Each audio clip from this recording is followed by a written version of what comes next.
No lo sé. Déjenme saludar al maestro Molay Maza Ontiveros, precisamente para que nos ayude a conversar, reflexionar sobre esta visión estadounidense. Todo lo que hacen está bien hecho, aunque ahora con el indulto al narcopresidente de Honduras, republicanos y demócratas están criticando la decisión. Bueno, para acabar pronto, hasta Jorge Ramos dice, ¿cómo es posible que tengan buques frente a Venezuela y estén indultando a estos personajes, pero quieren una alianza que permita el acceso militar a México? Bueno, esa es la visión muy soberbia desde Estados Unidos. Mi querido Molay, ¿cómo estás? Te saludo con mucho gusto. Hola, hola Vicente, no, el gusto es totalmente mío. Muchas gracias por convocarme una vez más a intercambiar puntos de vista con ustedes y con esta audiencia tan avesada que sigue sin censura. Oye, a ver, uf, tú dices por qué tema le entramos, pero yo creo que en esta hipocresía, ¿no? De estamos en la lucha contra las drogas, necesitamos que México, necesitamos ir a tumbar a Maduro porque es cabeza de un cártel. Si es necesario, hasta Colombia se va a ir entre las patas, con mucho respeto lo digo. Y dices, cabrón, ¿y cómo indultas? Porque te lo pidieron unos amigos. Palabras del propio Donald Trump, porque te lo pidieron unos amigos, indultas a un personaje que habían sentenciado tus autoridades a 45 años de prisión por ser un narcopolítico, un narcopresidente. ¿Cómo es que sigues pactando con esos a los que tildas de narcoterroristas? Pero bueno, ¿empezamos por ahí o tú me dices? Por ahí, por ahí. Sí, A lo ver. principal ahí es recordar el principio fundamental de la civilización gringa, business are business, nada más, ¿no? El dios dinero es el que manda en Estados Unidos. Todo lo demás es propaganda, todo lo demás es tratar de dorar la píldora para neutralizar cualquier tipo de oposición y poder avanzar su política de dominación y de extracción en América Latina y en el mundo. Desde su origen, este discurso, todo este programa, toda esta política de la guerra contra el narco, desde su origen, no es otra cosa que una gran cortina de humo para encubrir grandes negocios de grandes magnates que comercian con personas, comercian con armas, comercian con drogas, ¿no? Desde el conflicto este de los Irán-Contras, ¿no? Toda la triangulación de cocaína y de armas para fortalecer a la contra en Nicaragua. Y eso generó un gran mercado de la droga, ¿no? Todo el mundo sabe, o debería saber, que de la guerra de Vietnam salieron un montón de vínculos y de ejes de comercio de opio, y la guerra con Afganistán también tenía que ver con el control del triángulo del opio que generaba toda la heroína que se comerciaba en Europa, que además siempre hablamos mucho de la gran crisis de drogadicción que hay en Estados Unidos, pero también en Europa consumen cantidades enormes de heroína y de cocaína. Y entonces es un gran negocio y los agentes del poder político y económico quieren controlar ese gran negocio, ¿no? Lo que Donald Trump quiere hacer en este momento es controlar el negocio de las drogas, ¿no? Imponer un monopolio del negocio de las drogas y controlar todas las rutas comerciales y controlar todas las zonas de producción para convertirse en el hombre más rico y más poderoso del planeta, ¿no? Porque el problema es que la codicia no tiene límites, ¿no? Los grandes oligarcas del mundo no tienen llenadera, ¿no? La ambición los corrompe, los destruye, los hace agentes imbéciles y no importa cualquier consecuencia en vidas humanas con tal de ellos fortalecer su poder y acumular la mayor cantidad de riquezas. Entonces, toda esta narrativa que se ha impuesto contra Venezuela, contra Colombia, contra México, utilizando como pretexto el tema del narcotráfico, solo hay dos tipos de personas que la creen, ¿no? O las que son muy ingenuas o las que son muy perversas, ¿no? Pero lo que evidentemente está sucediendo es la intención de controlar recursos naturales y recursos hídricos y recursos fósiles para seguir fortaleciendo la maquinaria de industria y de industria bélica de Estados Unidos, porque ellos se están quedando sin recursos, ciertamente. Entonces la humanidad está llegando a un límite de su desenvolvimiento, a un límite civilizatorio, a una crisis civilizatoria que ya tiene varias décadas, pero ya estamos viendo las consecuencias en estos momentos, ¿no? En donde la forma en que nos estamos organizando, la forma en que funciona el mundo es totalmente este, inviable, ¿no? Y solo hay dos salidas. O distribuimos los recursos limitados que tenemos de manera equitativa y los cuidamos, ¿no? Utilizando herramientas políticas, jurídicas y sobre todo diplomáticas para reorganizar el sistema global, ¿no? O alguien se queda con todo y domina a todos los demás y destruye todo lo que pueda. Ese es el esquema trompista. Ese es el proyecto que están llevando adelante. Y para eso necesitan controlar la economía industrial, controlar la economía financiera y controlar las economías ilegales, como la del narcotráfico. Y eso es lo que explica esta doble moral, este doble rasero, esta hipocresía de atacar. Gastan millones de dólares, ¿no? Porque además es un gasto de miles de millones de dólares en mantener los barcos apostados en el Caribe, cometen crímenes de guerra, que ahorita ya hay denuncias en firme, tanto de víctimas, de familiares de víctimas, como las investigaciones internas dentro de Estados Unidos por los crímenes de guerra que se han cometido en el Caribe, pero la mayoría se han cometido en el Pacífico, por cierto. Y están este ataque, ¿no? Este emplazamiento hacia el Caribe, que cuesta miles de millones de dólares, cuestan vidas humanas, ¿no? Y además no tiene perspectiva estratégica, que ese es el otro gran problema que están viendo los miembros del poder económico en Estados Unidos, tanto republicanos como demócratas, están viendo que no hay un plan estratégico de Trump, ¿no? Digamos que la intención, así como la he ilustrado a grandes rasgos, es muy evidente, pero también es evidente que no hay una estrategia, no hay Oye, un plan a seguir, no hay una ruta. Sabe que quiere dominar el continente, pero no sabe por dónde, ni cómo, ni cuándo. Y ahí oye, tiene Molay, problemas. Dígame. dominar a como dé lugar, ¿no? Con esta narrativa de necesitan las botas de soldados estadounidenses en lugares como México, o tenemos que bajar a Nicolás Maduro como sea para que entren las petroleras estadounidenses y tengan un festín, diría la legisladora Salazar, María Elvira Salazar, que se le salió decirlo en una entrevista en televisión, contrario a todo lo que dicen que es por justicia y por democracia. Y bueno, ayer continúa con sus presiones de que, pues si se acaba el tema, que se acabe, total, que expire, y empieza esta presión también comercial de la que la presidenta habló hoy y dice que abordará, si se puede, en esa reunión breve que sostendrá con Donald Trump en Washington mañana. Sí, a mí me resulta muy interesante esta reunión, ¿no? Porque justamente Trump en esta verborrea que lo consume, ¿no? El cuate habla sin pensar, ¿no? Y entonces ataca a todo el mundo y dice muchas estupideces, pero luego en los hechos se tiene que retractar, ¿no? Entonces ahora pues tiene que hablar con la presidenta electa de un país que tiene todo el apoyo de su pueblo y tiene que ponerse de acuerdo y tiene que hacer diplomacia, ¿no?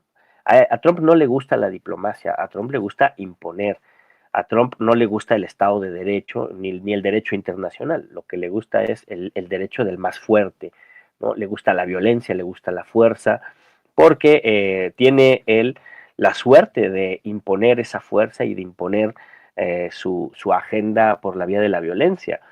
Pero tarde o temprano le tocará entregar los tenis, tarde o temprano, como a todos los seres humanos, le tocará irse al otro mundo y lo que va a dejar va a ser un absoluto desmadre allá en Estados Unidos.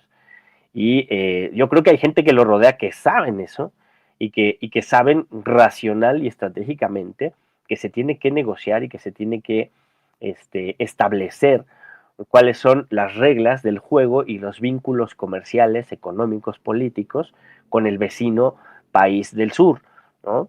Entonces yo creo que sí hay quienes presionan para que el Temex se respete, ¿no? Y si se tienen que abrir nuevos capítulos, se abran nuevos capítulos, pero no se puede jugar como si fuera un videojuego con las relaciones internacionales entre dos países con grandes poblaciones, con grandes economías y con un mercado binacional tan potente como es el mercado de Estados Unidos con México. Muy a nuestro pesar, porque eso nos ancla y nos hace dependientes de la economía gringa, ¿no? Son las consecuencias de 36 años de neoliberalismo y de subordinación al imperio, ¿no? Pero tenemos que navegar entre los inconvenientes de que nuestra presidenta vaya y se reúna con Donald Trump y logre un buen acuerdo. Yo estoy seguro de que va a lograr un buen acuerdo, ¿no? Les interesa a los estadounidenses, incluso a los poderosos, a los magnates, a los ricos, les interesa una buena relación con México, y ahí Trump es el que está jugando del policía malo, ¿no? Seguramente será una reunión cuidada, seguramente saldrá un buen resultado. Y esta reunión de Donald Trump con la presidenta de la República es uno de los últimos clavos en la tumba de la derecha mexicana, ¿no? Que tratan de hacer de generar un ambiente dicotómico, ¿no? Artificial, donde fuera casi casi imposible una reunión y un acuerdo entre lo que para ellos es la única opción de salida a su inexistencia política, que es Donald Trump y sus posibilidades de destruir, invadir nuestro país, ¿no? Y lo que para ellos es la representación del mal encarnado, que es la presidenta de la República, ¿no? Siempre lo presentan como si fuera el bien y el mal, como si fueran dos universos distintos, contrapuestos, que chocan, ¿no? Ciertamente hay contradicciones, pero pues ahora se van a reunir y van a tener que dialogar y van a tener que acordar, ¿no? Entonces esta fantasía de que el mal absoluto es la 4T y el bien inmaculado es Estados Unidos y el imperialismo, pues se borra porque al final son políticos que representan a sus pueblos y que tienen que sentarse a dialogar y ponerse de acuerdo, ¿no? Y creo que allí hay una gran victoria de la diplomacia y una gran derrota de la narrativa de todos los corifeos de las oligarquías encabronadas, porque nuestro pueblo tiene un gobierno que se le parece, ¿no? Y entonces, eso es muy relevante y muy importante, lo que no quiere decir que haya que bajar la guardia porque Estados Unidos, el imperialismo gringo, los intereses históricos del imperialismo gringo están totalmente enfilados a desarrollar una etapa muy dura de conquista y de saqueo del continente latinoamericano. Eso no debemos perderlo de vista. Por muy buena relación que México tenga con Estados Unidos y por muy buen temec que saquemos de la reunión con Donald Trump, que estoy seguro que va a ser así, de cualquier manera, la agenda imperialista de Estados Unidos con y sin Donald Trump es la dominación del continente latinoamericano para controlar y extraer los recursos naturales, principalmente en este momento el petróleo venezolano, ¿no?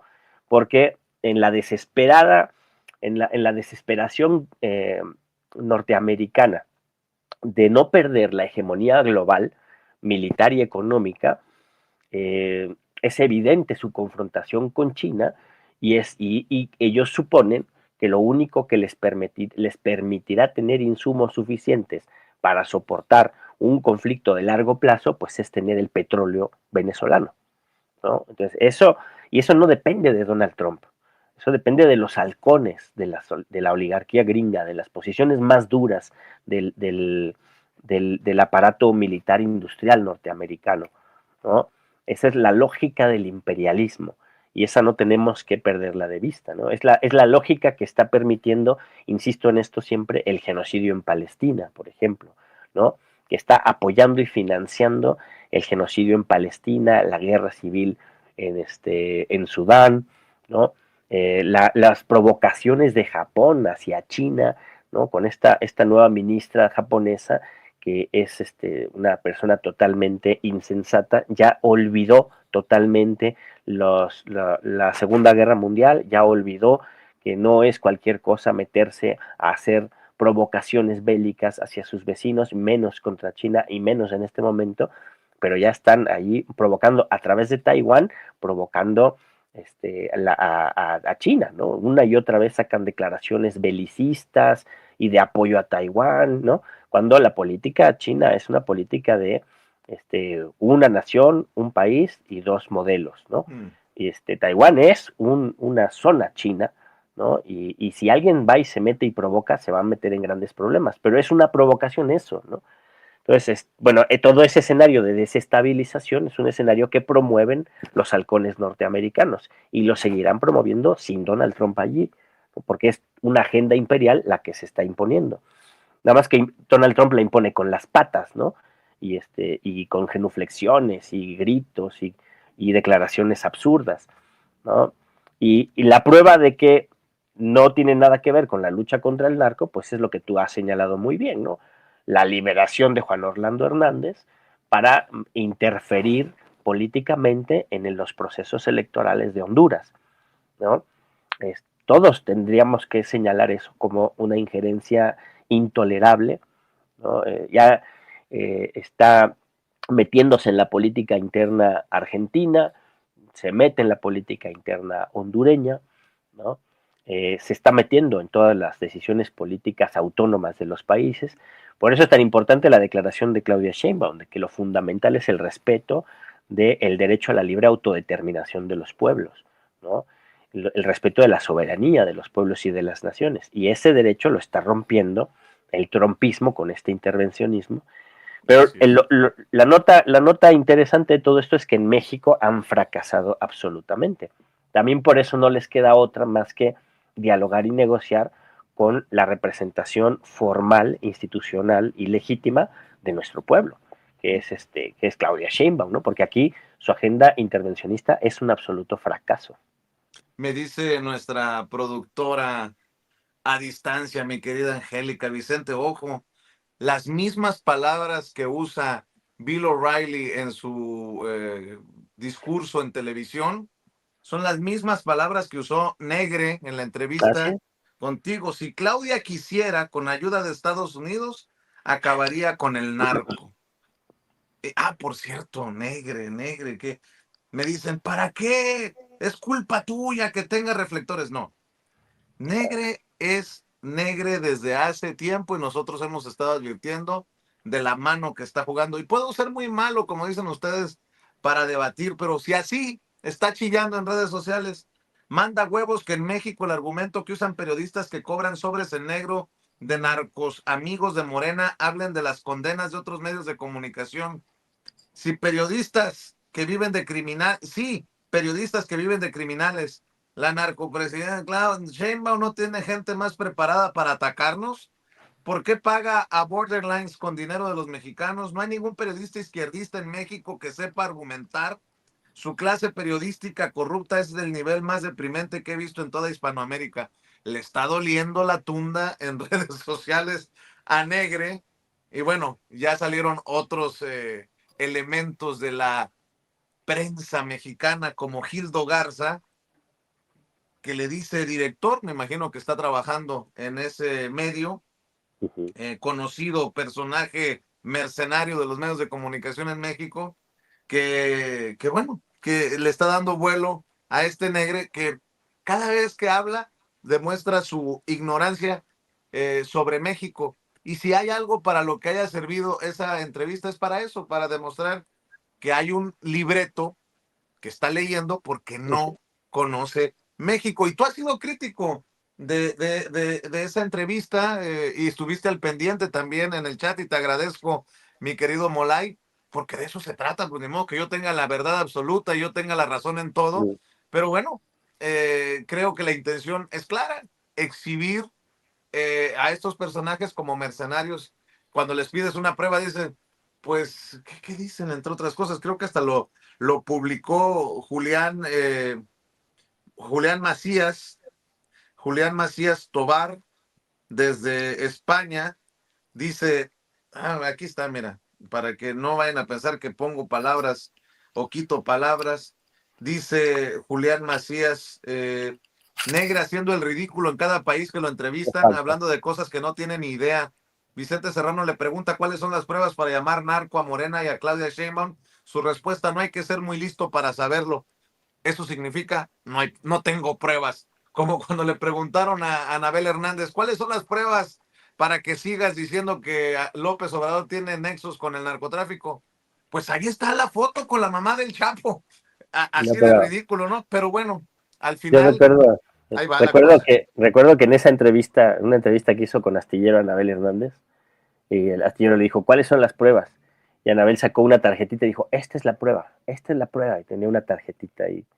Dije, no, no mames, ese pinche periodismo pitero no lo necesitamos. Pero justo, mira, yo no he sido de los más críticos de tu entrevista con Javier Negre, o más bien el intento que hiciste de entrevistar a Javier Negre, ¿no? Yo noté que tú tenías un intento genuino de dialogar, de entrevistar, de conocer, y el cuate venía nada más a gritar, ¿no? Y demostró que es un tipo muy ignorante, ¿no? No tiene idea de dónde está parado, no tiene idea de cómo es nuestro país, ¿no? Es un tipo insultante, ¿no? En varias referencias que hizo a nuestro país, donde dijo irónica y sardónicamente que lo amaba, acto seguido insultaba a nuestro pueblo, ¿no? Yo no sé si él cree que eso le va a salir gratis, ¿no? Pero nuestra gente también tiene un límite en su tolerancia, ¿no? Entonces es un cuate que no tiene idea de dónde se está metiendo, porque además estamos en todas partes y en todas partes lo podemos poner en su lugar. Entonces, pues es un tipo muy ignorante que se mete a un terreno que no conoce, cree que todo lo puede resolver el dinero, ¿no? Cree que él puede salir de cualquier problema sobornando, pagando, ¿no? Pero pues se equivoca diametralmente, ¿no? Y demuestra que no tiene capacidad de escucha, ¿no? Porque no le interesa, ¿no? No tiene capacidad de diálogo, no tiene tolerancia a la frustración, ¿no? Es un tipo que si no se escucha a sí mismo todo el tiempo no puede estar tranquilo, no puede tolerar que alguien disienta de él, con cualquier opinión que se tenga diferente a la que él impone o pretende imponer, pues ya te traza de comunista, y si eres comunista ya no tienes ni humanidad, ¿no? Ya no tienes ni agencia, y entonces mereces ser desaparecido. Oye, Y oye, oye, Molay, y en ese sentido, ¿por qué hemos permitido? Creo que escuchaba a Lula decir: si me dicen comunista, pues qué bueno, orgulloso. Malo claro, fuera que me dijeran fascista. exacto. ¿Qué más dijo? Y de derecha, ultraconservador. ¿En qué momento va a ser un insulto eso? Tendría que ser un insulto que alguien lo llamaran ultraconservador fascista, ¿no? Pero qué bueno que me menciona Angélica. Pareciera que no tiene nada que ver Bill O'Reilly con Javier Negre, los dos en Estados Unidos, los dos hablando desde la derecha, abiertamente de derecha. Pues por ahí habrá una mano que les esté Escribiendo el libreto, escribiendo el libreto. claro. Es totalmente ese guión, ¿no? El guión de inventar un problema para decir que lo vas a resolver tú, ¿no? O sea, es lo que hace siempre el fascismo, ¿no?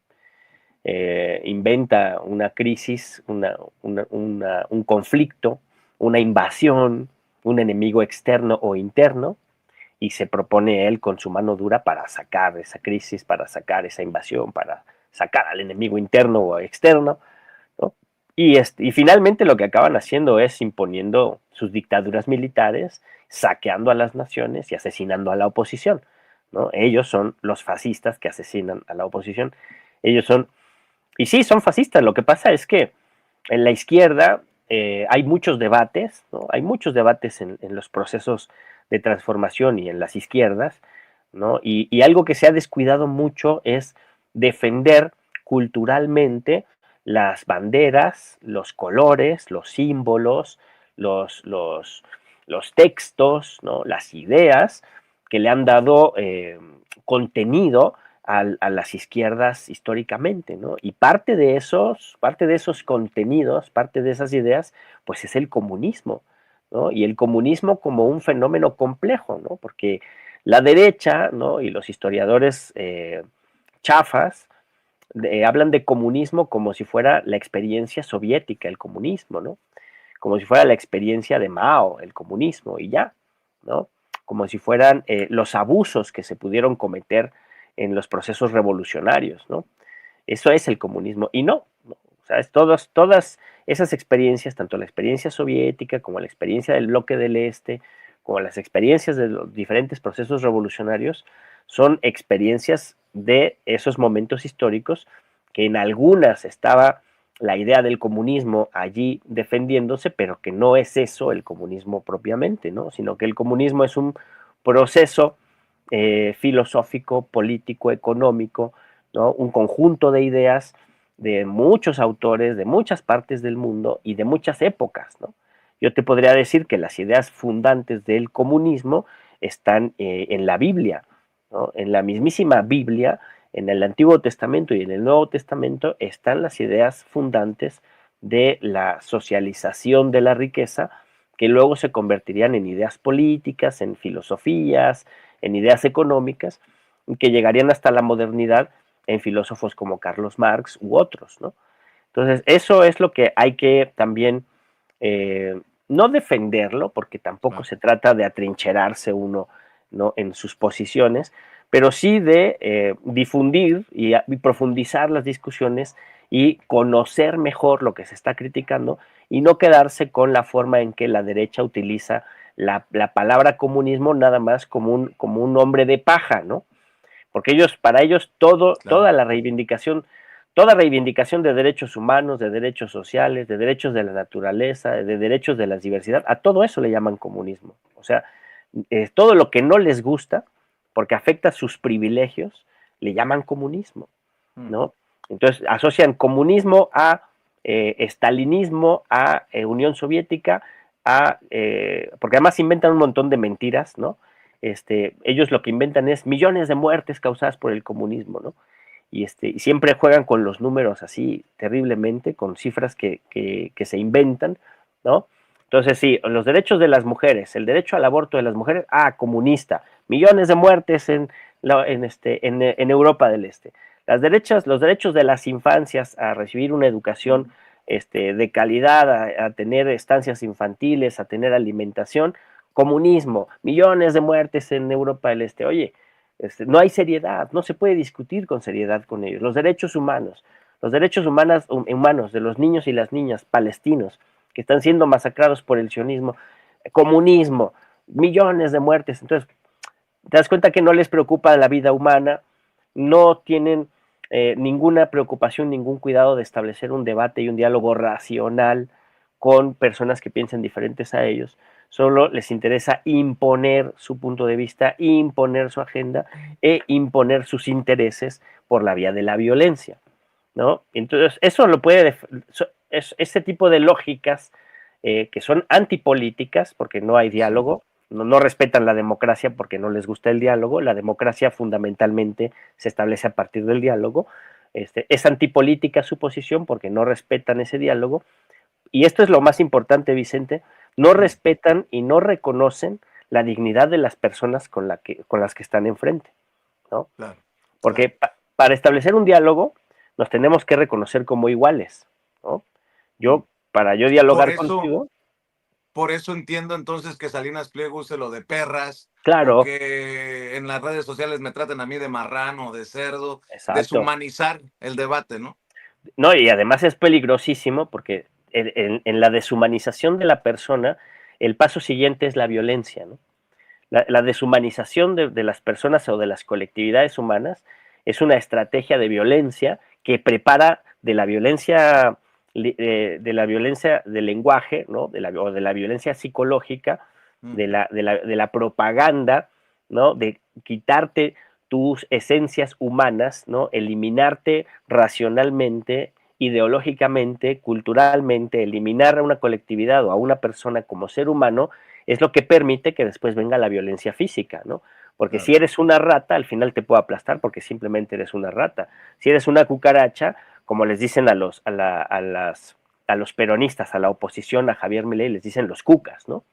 Y Mm. desde el gobierno, se le llama Claro. así a la oposición, los cucas. Entonces, si eres una cucaracha, pues te puedo aniquilar y no pasa nada, ¿no? Claro. Entonces, si eres una perra o si eres un jodido, ¿no? yo te puedo eliminar y no pasa nada. Entonces, ese es el lenguaje del fascismo, ¿no? Es el lenguaje de la peste fascista, que es profundamente antidemocrática y a la que hay que responder con contundencia, pero también con mucha formación, con mucha educación y con mucha cultura política, ¿no?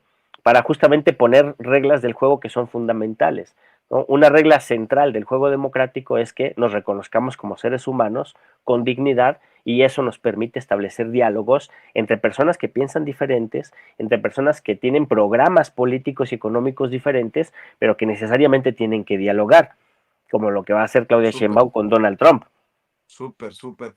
Querido Molay, eh, cuando te dé la vida, ya sabes que aquí siempre hay un espacio para escuchar tu análisis, tus comentarios, tus reflexiones. Por el momento, si me permites, déjame pedirte que cierres invitando a la audiencia a tus redes, a tus espacios, a tus esfuerzos independientes y alternativos, querido Molay, siempre respetado y admirado.